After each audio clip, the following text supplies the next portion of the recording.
जय श्री कृष्णा। स्वागत है आप सभी का भगवत गीता सीरीज की नई वीडियो में। अगर आपने पिछली वीडियोस नहीं देखी हैं तो नीचे दिए गए लिंक से उन्हें देख सकते हैं। श्री कृष्ण अर्जुन से कहते हैं, केवल भौतिक शरीर ही नाशवान है, भीतर विद्यमान आत्मा अविनाशी, असीम और शाश्वत है। अतः हे भरतवंशी, युद्ध करो। चलिए अब इस श्लोक को गहराई से समझते हैं। अर्जुन को युद्ध बहुत सत्य मालूम पड़ रहा है, देह बहुत सत्य मालूम पड़ रही है, मृत्यु बहुत सत्य मालूम पड़ रही है। उसकी दुविधा बिल्कुल स्वाभाविक है। उसकी दुविधा हमारी सबकी दुविधा है, लेकिन श्री कृष्ण उन्हें किसी दूसरी ही दुनिया की बातें कह रहे हैं।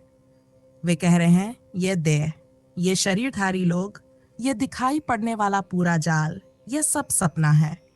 इसकी चिंता मत कर और युद्ध कर।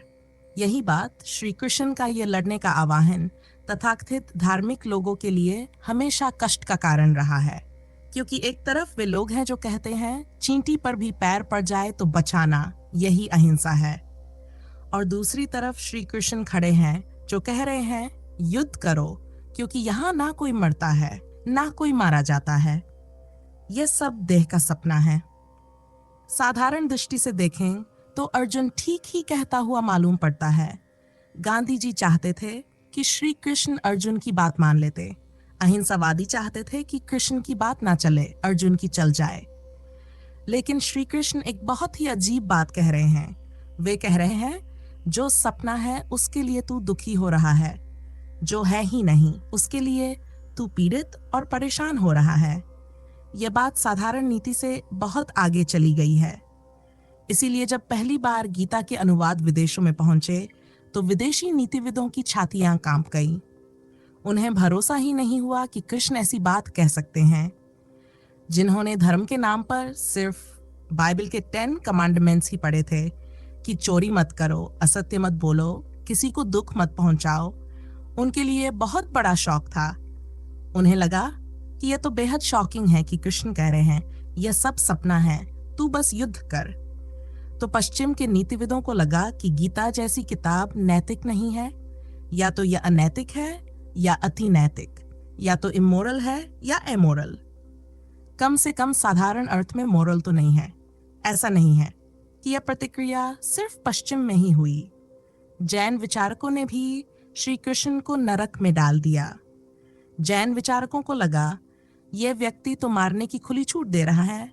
अगर अर्जुन की चली होती तो महाभारत शायद कभी होता ही नहीं।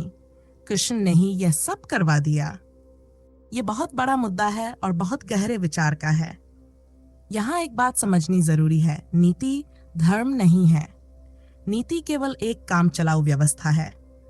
नीति पूरी तरह सामाजिक घटना है। नीति सपने के बीच व्यवस्था है। अगर सपने में भी रास्तों पर चलना है तो नियम बनाने पड़ेंगे। सपने में भी जीना है तो अनुशासन, व्यवस्था, डिसिप्लिन चाहिए। नीति धर्म नहीं है, नीति सिर्फ सामाजिक व्यवस्था है।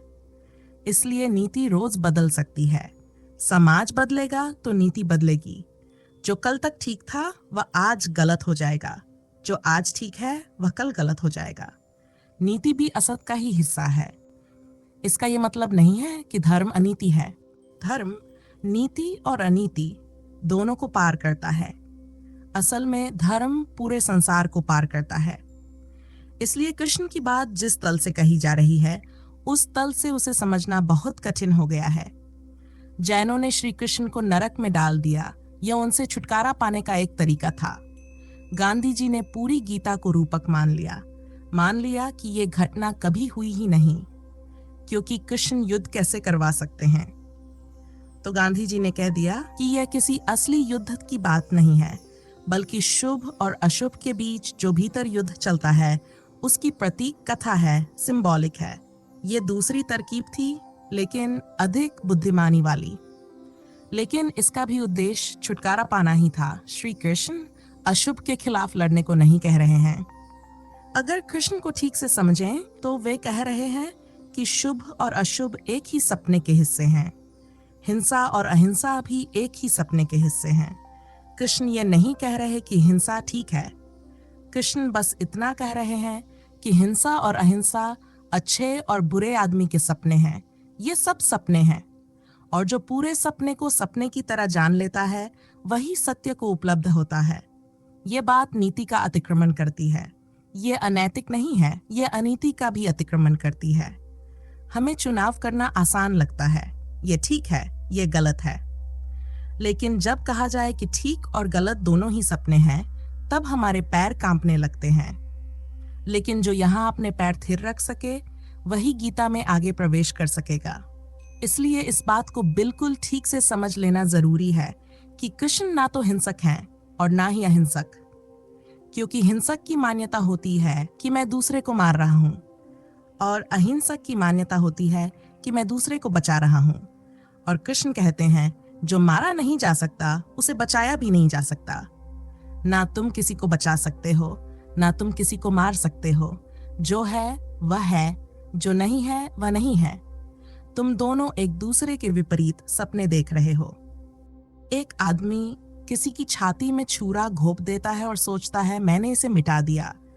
दूसरा आदमी उसी छाती से छुरा निकालकर मरहम पट्टी करता है और सोचता है मैंने इसे बचा लिया। दोनों ने सपने देखे हैं। एक ने बुरे आदमी का सपना देखा, दूसरे ने अच्छे आदमी का सपना। और हम सब चाहेंगे कि सपना ही देखना है तो अधिकतर लोग अच्छे आदमी का सपना देखें। लेकिन कृष्ण कह रहे हैं कि दोनों ही सपने हैं, और देखने का एक और तल है जहां बचाने वाला और मारने वाला दोनों ही एक जैसी भूल कर रहे हैं। वह भूल यह है कि जो है उसे मिटाया जा सकता है या बचाया जा सकता है। कृष्ण कह रहे हैं जो नहीं है वह नहीं है, जो है वह है। वे ये नहीं कह रहे कि बुरे आदमी का सपना देखो, वे ये कह रहे हैं कि दोनों ही सपने हैं, और अगर देखना ही है तो पूरे सपने को देखो ताकि जाग सको। अगर देखना ही है तो अच्छे और बुरे आदमी के सपनों में चुनाव मत करो। पूरे सपने को देखो और जाग जाओ। ये जागरण की, अवेयरनेस की जो प्रक्रिया कृष्ण अर्जुन से कह रहे हैं वह अर्जुन की समझ में कैसे आए, यही बड़ी कठिनाई है। क्योंकि अर्जुन बहुत नीतिवादी बातें कर रहा है। वह नैतिक सपना देखने को उत्सुक है। वह अनैतिक सपने से ऊब चुका है।